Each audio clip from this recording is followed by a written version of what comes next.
So I thought I'd talk about the West Ukrainian fetish. Now, opposing naked aggression is important and the right thing to do. However, for the Western leaders, so those not in the East I'm speaking of, abdicating responsibility for your own country and then fetishizing a foreign land is not. And also, it's very weird. And I thought we'd have a look at it now, because I feel like it's been enough time that the emotional impact of Ukraine is not what's driving this, by the looks of it. No. So we'll start off just by mentioning the fact that government buildings flying Ukrainian flags. This was the news breaking at the time, I believe, the invasion started. Last time I went to London, they're all still there, and they're everywhere. Like, it's not just one or two. Yeah. It's every government building. I go back up north and there's just random Ukrainian flags hanging around places. I've even seen driving past one house in the countryside. They've got these little gargoyles on the sides, and it's just they've got Ukrainian beanies on them. Yeah, I mean, there's a lot of this, and I'm talking specifically about the government stuff, though, in regards to their specific fetish. And if we go to the next one here, we can see the fact that, of course, we have now given over £2 billion in aid to Ukraine for fighting their war, whereas at the same time in the UK, things aren't going good. People are starting to struggle, and this is a leftist account ripping on Boris Johnson, but the question I was asked by Nick Ferrari, and to be honest, I think it's actually a good question and a terrible answer by Boris, so let's play. No country on the planet has sent more financial aid, military aid to the Ukraine than the United Kingdom. Reports of £2 billion and rising. Yet back home, we also hear that pensioners spend all day in the library because they can't afford to heat the home, and one man set fire to some driftwood to try and get warm. To those who say you're very good at supporting Ukraine, but you're lamentably poor at supporting your own people, how would you respond? Nick, what we've got to do right now is help people through the aftershocks of the COVID pandemic, just as we help people through COVID, and we will. And we will have the maximum energy, effort, ingenuity to help the British people through them. And everybody knows how tough it can be right now, but we're going to get through it just as we got through COVID. We will struggle through. Yeah, no, it's basically just like, why aren't you helping our own people? He just goes, we are, except they're not. Well, the idea that he's helping their own, well, recently all they've done is raise taxes. It's like, great. All they've done is raise taxes. We've got massive inflation, but quick, let's get a load of money and send it over somewhere foreign. Yeah, and this isn't to say that, geopolitically it isn't a good move at any other given time, but it's the scale of mismanagement that has led to this position being kind of untenable. And if we go forward, we can see some of that. So as you mentioned, the inflation has now reached 9% in the UK. Fantastic. It's not great. No, it's really bad. So anyone whose pay has now gone down 9%, everything's more expensive 9%, fantastic. Wonderful. Well, it will get worse. I'm just going to say that because people think inflation is the prices rising. No, inflation is inflating the money supply. Yep. The rising prices happens afterwards. That's exactly what I'm going on to as fact. So we go to the next one. We have the Bank of England who are like, oh, bro, it's just the prices. We have no control over that. The Bank of England here warning of apocalyptic global food shortages. Who's to blame? Governor Andrew Bailey says he's helpless in the face of rising inflation. Absolutely helpless. The governor of the Bank of England, the man who controls the currency supply, he's got no tools. He can't be responsible. If we go to the next one, we can see the fact that, nope, the obvious BS I've mentioned before. I subscribe to Tick's notion of inflation because it's correct, which is you inflate the currency supply, and more currency supply equals inflation. The prices go up in response to you increasing the currency supply. Yes, printing of the money.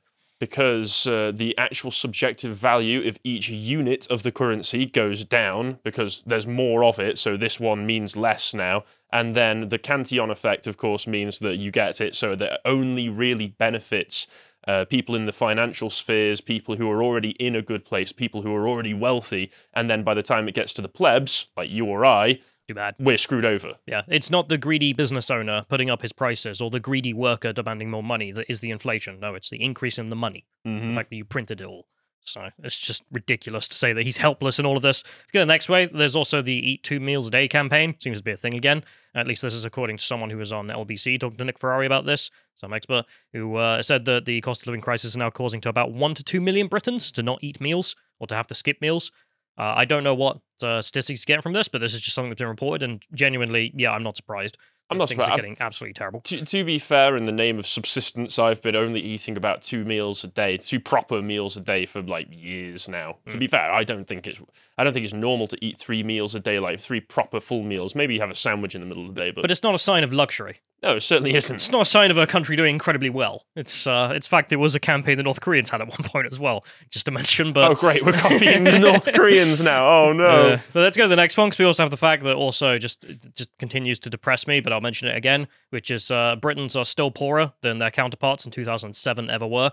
This is 15 years after the financial crash happening in 2007, 2008. And still not recovered in the UK. The Americans doing better, the British not. Wait, so you're telling me that increased government intervention in the economy after a crash that was specifically caused by government interventions, if you actually read about it, didn't help? No.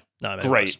Yeah, and that's Britain, which only gave £2 billion in aid to Ukraine, which at the time, as Nick Ferrari said, was the most that anyone gave. But the Americans have obviously given much more. They're not doing much better, of course, because the mismanagement there is even worse. If we go to the next one, we have the United States being on 8.3% inflation. Now, this is according to this report, although I imagine it's still going to go up and keep going up. And obviously, the actual price is rising. This is just average, because if you look at something like fuel prices, which I travel all around the country a lot in my car, is pretty important to me. They've gone up massively, far more than 8.3%, far more than 9%. So that's draining me. But that's to do with the fact that the industry's been in such a weird place. Well, yeah, the price of went course. negative and all of that. But it's not great when inflation is happening at the same time that there are massive supply issues with it as well. For fuel and energy as well. It's not great. So those things do combine. If we go to the next one as well, we also have the fact that we had Marjorie Taylor Greene speaking, if you scroll up on this, in which she says our open border and fentanyl is pouring across it is killing Americans in record numbers, and Biden doesn't care.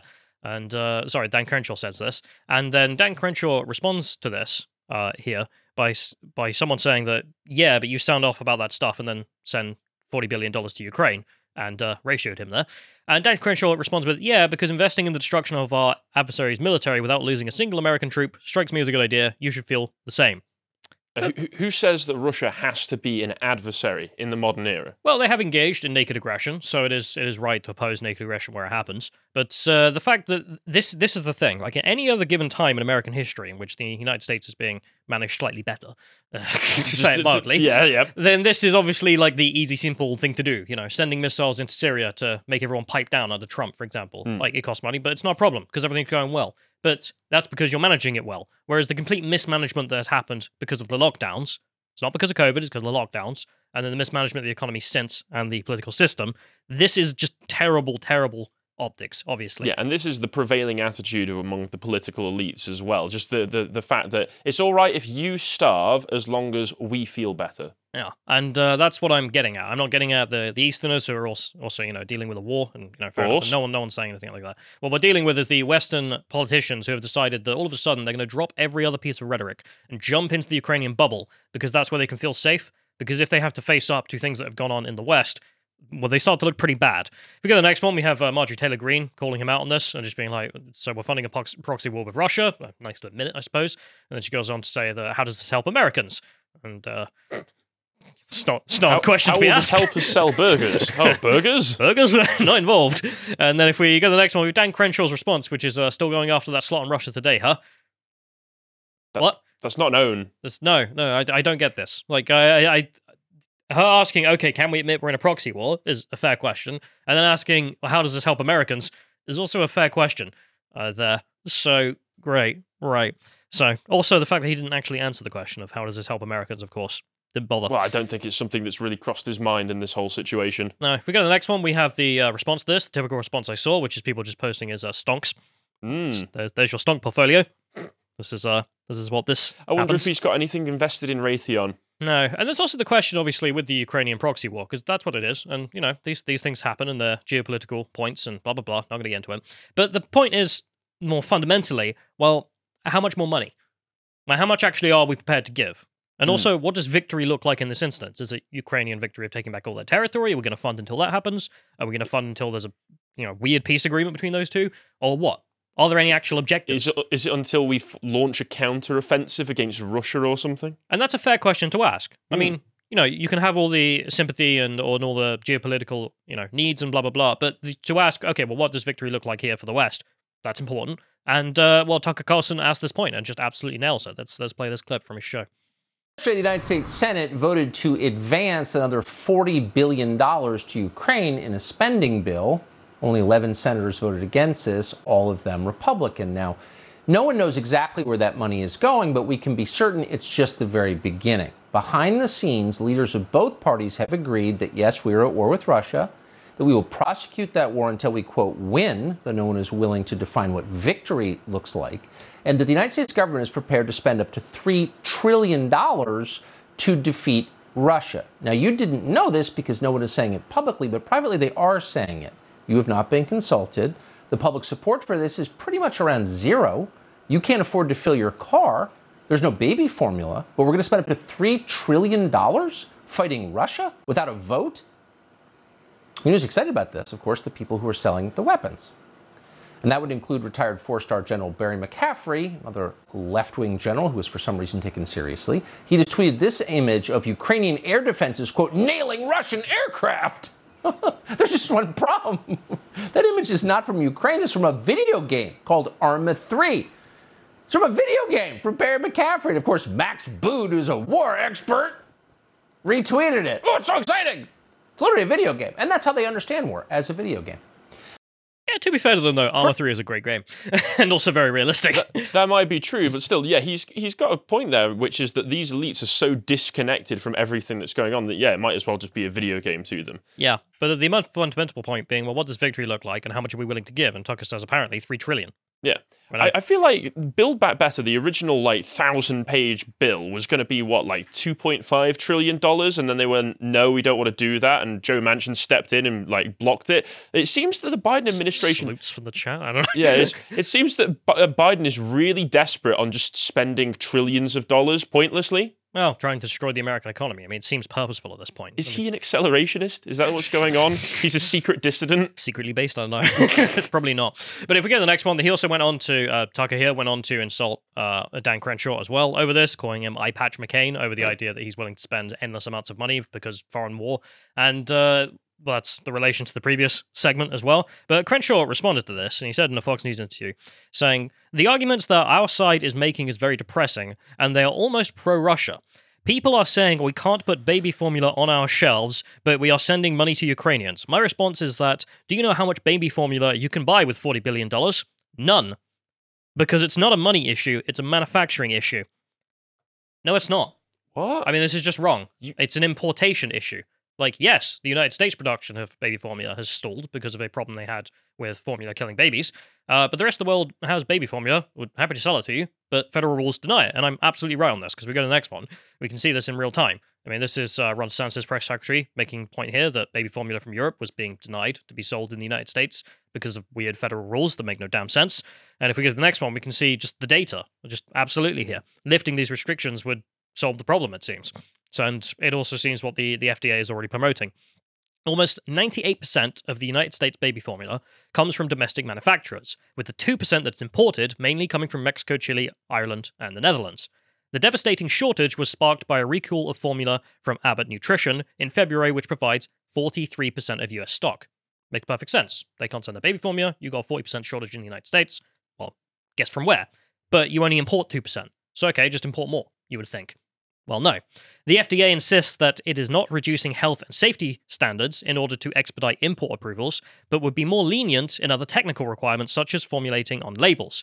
The FDA says it's permit agents to apply discretion if a foreign manufacturer does not list its baby formula ingredients in the exact order prescribed by the FDA regulations, for example. Jesus Christ, so they're going to potentially manufacture this shortage just because your ingredients aren't labeled in the right way.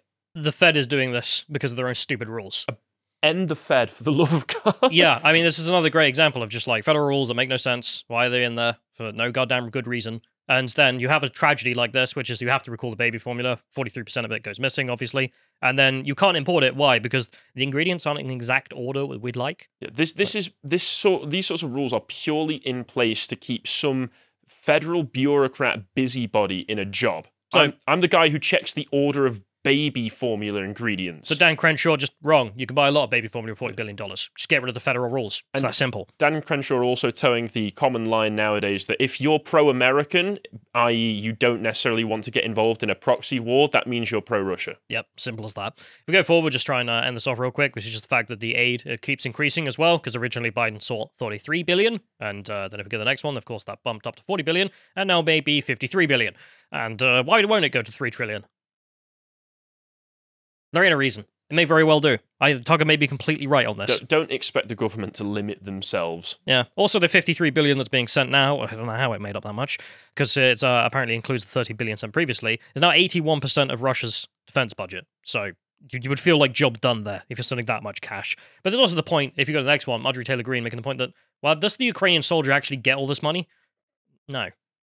Don't be silly. Not. No. She mentions in here there's loads of non-profits, NGOs being set up. They're all getting these grants in Ukraine, and the majority of them have people on their boards who are families or friends of senators and congressmen. I mean, color me shocked. I mean, who would be surprised by this? But that's where your money is going. But that's the point. I mean, obviously, at any other time, the West's interest would be to fight a proxy war in Ukraine to weaken the Russian Federation. You know, it's just geopolitics, just pure geopolitics. That might make sense at any other time. But given the scale of the mismanagement that's gone on in the West, I mean, it makes this fetish and the abdication of duty to Americans or Britons, so forth, just weird. And if you don't believe me, I can put it in the words of the dear leader and his dear bots. If we go to the next one, we have Joe Biden's words. We don't have a food shortage problem. We have a leadership problem. Yep, 100%. Oh, wow, we should vote for this guy. If you appreciated that segment from the podcast The Lotus Eaters, you can go to lotuseaters.com to get access to all the premium content we have on the site, such as Academic Agent's new book, The Populist Delusion, and the book club that Harry did on it. And also, if you want to follow what else we're putting out, you can follow us on Getter at lotuseaters_com on Getter. Thank you and goodbye.